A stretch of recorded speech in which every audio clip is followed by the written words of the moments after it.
안녕하세요. 예, 일주일 동안 잘 지내셨습니까? 교양으로 있는 구약성서 두 번째 시간이 됐습니다. 이번 주는 굉장히 더웠죠. 6월 날씨, 6월 중순인데요.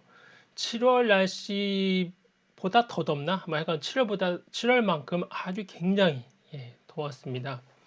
올 여름이 역대급으로 더울 것이다 이러는데 이 코로나 때문에 마스크를 써야 되는 상황에서 날씨까지 더우니까 정말 아주 견디기 힘들 정도로 좀 더위와 코로나와 이렇게 싸우고 있는 상황입니다.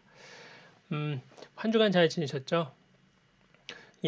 우리가 이제 지난 시간에 교양으로 있는 첫 번째 시간에서 이제 성경에 대한 간략한 이야기를 좀 살펴봤는데요.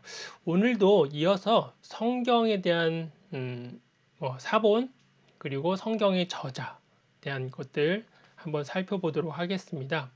지난 시간에 그 기억하시나요? 성경의 우리가 지금 읽고 있는 구약 성경의 내용은 히브리어 성경과 같고 순서는 이제 70인역 성경과 같다라고 말씀을 드렸잖아요. 우리 그 부분을 한번 살펴보도록 하겠습니다. 자, 그거 살펴보시기 전에요. 성경에 한번 사본들을 몇 개를 좀 볼까 합니다. 먼저 이제 구약 성경 사본이 있고 신약 성경의 사본이 있는데요. 이걸 보시면 지금 요 화면에 나온 것은 이제 구약 성경의 사본입니다. 그래서 요 사본은 이 기원전 6세기, 7세기 정도 됩니다. 그래서 요 부분은 정확히 말하면 성경은 아니고요. 정확히 말하면 성경은 아니고 성경의 단편이라고 보시면 되겠습니다. 여기에 적혀 있는 이 성경들은 이제 민수기 부분이거든요. 그래서 여기는 이제 원래는 예배의 형식, 예배물의 형식을 갖춘 성경 본문이라고 보시면 되겠습니다. 그래서 이 부분이 케테핀놈이라고 하는 곳에서 발견된 파피루스인데요. 이게 그 은으로 되어 있는 겁니다. 그래서 원래는 이게 마치 이렇게 또로로 담배꽁초라고 하긴 좀 그렇고 약간 은박지를 이렇게 또로로 말린 아주 작은 거거든요. 그래서 처음에 이제 그것을 발굴하고서 이 속에 무엇이 들어있을까 도대체 학자들이 굉장히 궁금하잖아요. 근데 이게 펼치다가 이게 부서질 수도 있고 깨질 수도 있잖아요.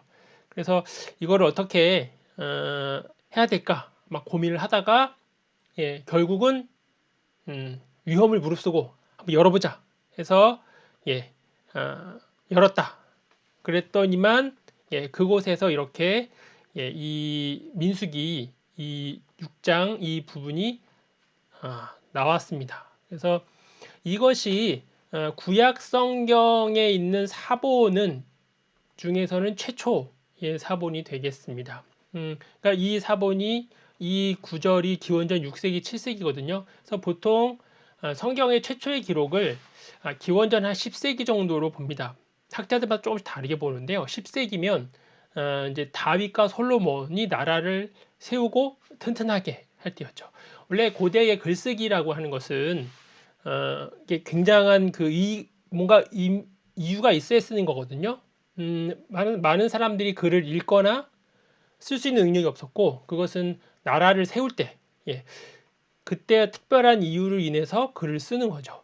우리나라의 그 최초의 역사책이라 할 수 있는 삼국사기도 그것도 이제 고려가 건국이 되고서 그 자기들의 그러니까 우리나라의 역사를 거슬러 올라갈 것이 필요한 거죠. 왜 그래야만 그 나라의 정통성이라는 게 생기는 것이니까요. 그래서 고려가 건국이 되고서 이제 그러한 역사서가 기록이 되는 거거든요. 성경도 마찬가지로 나라가 세워지고 난 다음에 그죠? 이스라엘이라고 한 나라가 세워지고 난 다음에 본격적으로 글이 기록이 되는 거죠. 왕실에 의해서. 그래서 이것은 좀 더 후가 되겠죠. 기원전 6세기, 7세기니까요. 한 최초의 성경이 기록되고 난 다음에 한 200년, 300년 뒤에 기록된 사본이 되겠습니다. 그리고는 이제 요거는 2세기 정도 됩니다. 그래서 요거는 나쉬 파피루스라고요. 요거는 이제 그 이후에 요거는 그 신명기에 보시면 그 6장 여기 보시면 그 얘기했죠. 이스라엘아 들으라 하는 얘기했죠. 그래서 문설주에 뭐 이걸 붙이고 주 여호와를 사랑하라라고 하는 그 바로 본문이 이 본문입니다. 그래서 이건 나쉬 파피루스라고 이름을 붙입니다. 이것이 이제 기원전 2세기 정도로 보시면 되겠습니다. 그래서 그때에 기록된 성경입니다. 그 다음에 우리가 보고 있는 성경은요, 이렇게 뭐 우리가 이제 뭐 이 신약 성경, 구약 성경을 하나로 이렇게 전설을 가지고 있잖아요. 근데 우리가 있는 이 구약 성경은 원래는 시브리어로 기록된 걸 하지 않습니까? 그래서 시브리어로 기록된 몇 개의 중요한 사본들이 있습니다. 지금 여기에 있는 거는 사본이라기보다는 하나의 파피루스죠. 그러니까 그 이제 갈대를 펴서 말려서 거기에 쓴 거거든요. 근데 이제 우리가 갖고 있는 이런 성경은 이러한 그러니까 갈대에 있는 파피루스의 한참 뒤에 이렇게 나온 걸 가지고 우리가 보는 거죠.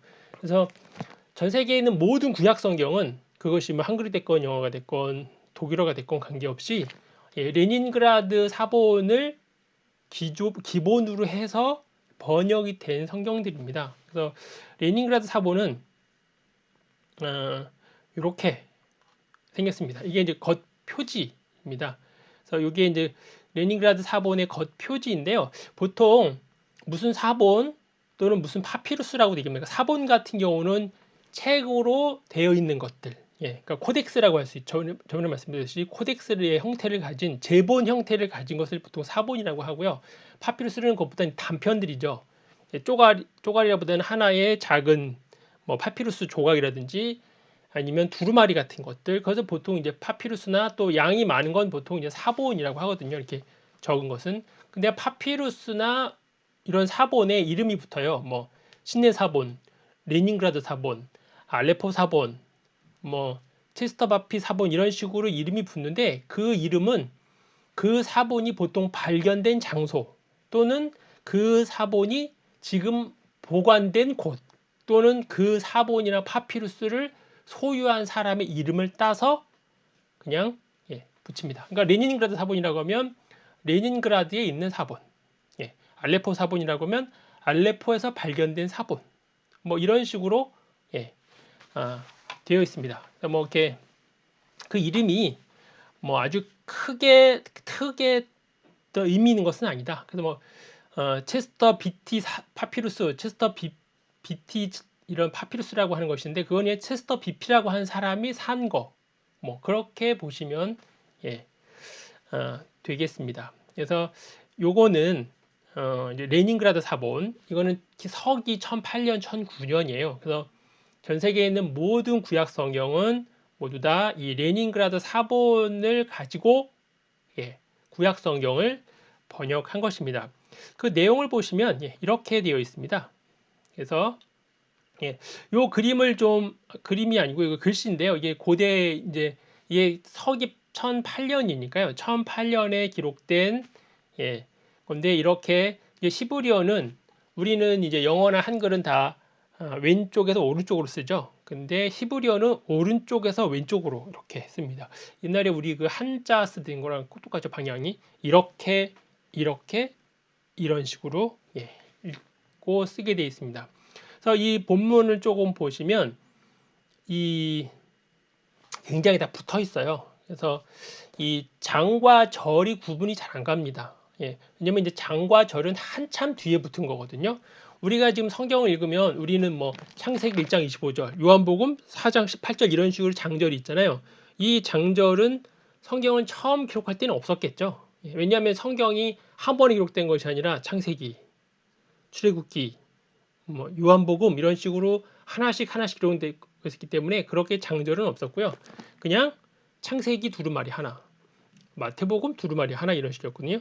근데 이제 그것이 모아지는 거죠. 모아지고 이렇게 코덱스 형식이 되면서 그 다음에는 양이 엄청 많아지는 거죠. 그 다음에 이렇게 두꺼운 성경이 돼버리는 거니까 그래서 이제 성경을 찾기가 굉장히 어려운 거예요. 그 전에는 창세기 그러면 창세기만 찾으면 됐는데 66권을 찾는 게 얼마나 어렵습니까? 어느 한 구절을 찾는다는 게. 그래서 인쇄할 때 찾기 쉽게 하기 위해서 몇 장 몇 절을 붙습니다. 그래서 우리가 가지고 있는 성경의 몇 장 몇 절은 거의 1500년대, 물론 그것보다 더 일찍 시작은 됐어요. 더 일찍 그 장절이 붙은 몇 개의 사본들이 있지만 본격적으로 붙은 것은 이제 구텐베르크의 인쇄술이 생기고 인쇄업자들이 인쇄하면서 대량으로 이 성경을 인쇄하면서부터 장절의 필요성이 생겨서 그 이후로 장절이 붙게 되었습니다.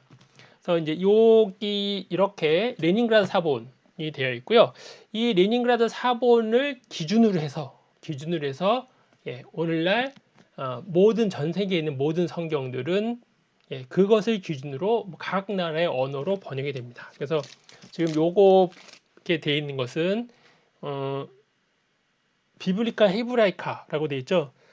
스투튼가르텐시아라고 해서 이건 이제 보통 BHS 약자로 BHS라고 하거든요. 그래서 레닌그라드 사본과 또 몇몇 개의 사본을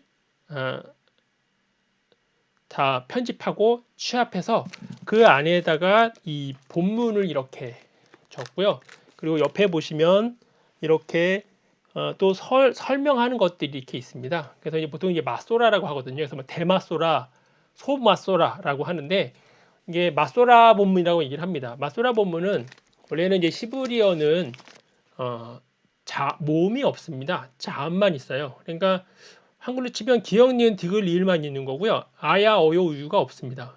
본인들은 다 읽을 수 있었죠. 근데 시간이 지나면서 사람들이 시브리어 까먹잖아요. 이제 시브리 민족들이 자기네 언어를 이제 나라가 멸망하면서 그래서 나중에 이 언어를 읽는 것이 문제가 되니까 나중에 이제 마소라 이 본문을 만든 학자들이 거기에다가 모음을 갖다 붙입니다. 그것을 보통 이제 마소라 본문이라고 하는데요. 이 마소라 본문 이렇게 되어 있는 것입니다. 그래서 여기에 보면 이제 똑같이 이렇게 있습니다. 이런 식으로 있습니다. 장절은 구분이 안 됩니다. 자, 그 다음에 여기 이제 구약 성경 시브리어가 되겠고요. 그 다음에는 요거는 이제 그 요한복음입니다. 요거는 요한복음의 그 아주 부분이에요. 그래서 요것이 이제 거의 기원전이 아니고요. 기원 후 2세기 정도 봅니다. 그래서 요게 요한복음 이제 18장 31절 32절 부분이거든요. 그래서 요것이 신약 성경의 사본 중에서 가장 오래된 사본입니다. 지금까지 발견된 사본 중에서 원본은 당연히 없고요. 못 찾았고요. 사본 중에서는 가장 오래된 사본입니다. 서기 2세기가 되겠죠. 요한복음의 부분 18장 부분이 되겠고요. 그 다음에 사본은 요거는 이제 요한계시록 사본입니다. 요 요한계시록은 체스터 비티라고 하는 사람이 소유한 그러한 본문이 되겠습니다. 그래서 신약 성경도 성경이 기록되고 이제 보통 서기 70년 정도부터 기록된 걸로 보거든요. 그래서 가장 먼저 기록된 것이 이제 학자들은 데살로니가 전서로 봅니다. 데살로니가 전서부터 마지막까지 기록된 게 계시록이 한 170년 정도로 봅니다. 그래서 구약 성경은 훨씬 오랫동안 기록이 되고요. 구약 성경은 최초의 기록이 기원전 1000년이라고 봤잖아요. 1000년에서 마지막으로 기록된 걸 보통 이제 다니엘서 정도로 봅니다. 다니엘서로 보고요. 신약 성경은 데살로니가 전서가 가장 먼저 기록되고 이제 마지막은 이제 계시록이 기록이 된 것으로 그렇게 생각합니다. 그래서 이 신약 성경은 이제 헬라어로 기록됐으니까요. 이러한 사본들이 이제 1세기, 2세기부터 쭉 되어 있고요. 그 다음에 가장 우리가 가지고 있는 이 전 세계에 있는 모든 신약 성경의 원본이라고 할 수 있겠죠. 원본보다는 모본이라고 볼 수 있겠죠. 모본. 그것을 가지고 번역한 것, 모든 성경 번역하는 거니까요. 그것은 이렇게 신의 사본이 되겠습니다. 신의 사본은 신의 산에 있는 수도원에서 발견했기 때문에 신의 사본이에요. 그렇게 보시면 되겠습니다. 그래서 이 신의 사본은 4세기 정도로 봅니다. 4세기, 서기 4세기. 그래서 이 신의 사본이 가장 권위 있는 이 이제 구약 성경은요 사본이 많지 않습니다. 뭐 개수를 쳤을 때 많지 않고요. 신약 성경은 그러니까 헬라어로만 된 사본이 한 6천 개가 넘습니다. 굉장히 많죠. 6천 개면 거기에 뭐 신약 성경 헬라어뿐만이 아니라 뭐 라틴어, 콥트어, 뭐 조지아어 이런 것까지 다 시리아어까지 다 합치면 한 2만 개, 2만 5천 개, 2만 6천 개 되거든요. 그래서 헬라어로만 된 것만 해도 6천 개인데요. 그러니까 성경이 기록될 당시에 전후를 해서 어떤 책의 사본이 5천 개, 6천 개라고 하는 거는 정말 놀라운 겁니다. 예. 우리가 가지고 있는 역사책이나 아니면 어떤 뭐 성경 신약성에 기록될 당시에 어떤 신화건 간에 사본이 몇 개 안 됩니다. 예. 10개 이하 그 정도밖에 안 돼요. 예. 많아야 그 정도입니다. 근데 신약 성경은 헬라 사본만 한 6천 개 되는 거거든요. 압도적으로 많습니다. 그만큼 사람들이 많이 성경을 읽고 필사하고 전파하고 또 전수해줬다 하는 것을 알 수 있겠죠. 자, 그 다음에 이 이제 구약 성경 같은 경우에는 이 레닌그라드 사본이 1800년이라고 했잖아요. 근데 원래 기록은 기원전 1000년인데 시작이 우리가 가지고 있는 거는 800년이죠. 서기 1000년이니까요. 그 간격이 너무 큰 거죠. 그래서 그 사이에는 뭐 800년, 900년 요 정도까지에만 사본이 있었고요. 그 이전에 거슬러 올라가는 사본은 없었습니다. 뭐 이를테면 서기 500년, 600년, 300년 이렇게 거슬러 올라가는 없었어요. 굉장히 없었는데 1947년에 많이 들어보셨을 거예요. 쿰난 사본이라고 하는 것. 쿰난 동굴 사해 사본. 이스라엘의 사해라고 하는 그 지역이 있죠. 그 소금물이 많아서 몸이 이렇게 물에 누워도 둥둥 뜨는 그 지역에서 발견된 사본이 기원전 최대 2세기 정도까지 사본으로 봅니다. 그래서 지금 요 그림은 이 쿰난 동굴에서 발견된 원형이 가장 잘 보존된 이사야서 사본입니다. 이사야서 사본. 그래서 요 이사야서 사본은 2000년도에 2008년, 2007년에 우리나라에서 왔습니다. 이 사회 사본이 몇 개가 우리나라에 왔죠. 그래서 그 서울의 용산 전쟁 기념관에서 이 사회 사본과 관련된 몇 개의 이런 사본들이 와서 전시회를 했습니다. 그래서 저도 가서 보면서 참 신기하다. 왜냐면 이게 기원전 2세기 건데요. 2200년의 시간을 거슬러 올라가서 지금 우리가 그걸 보는 거였으니까요.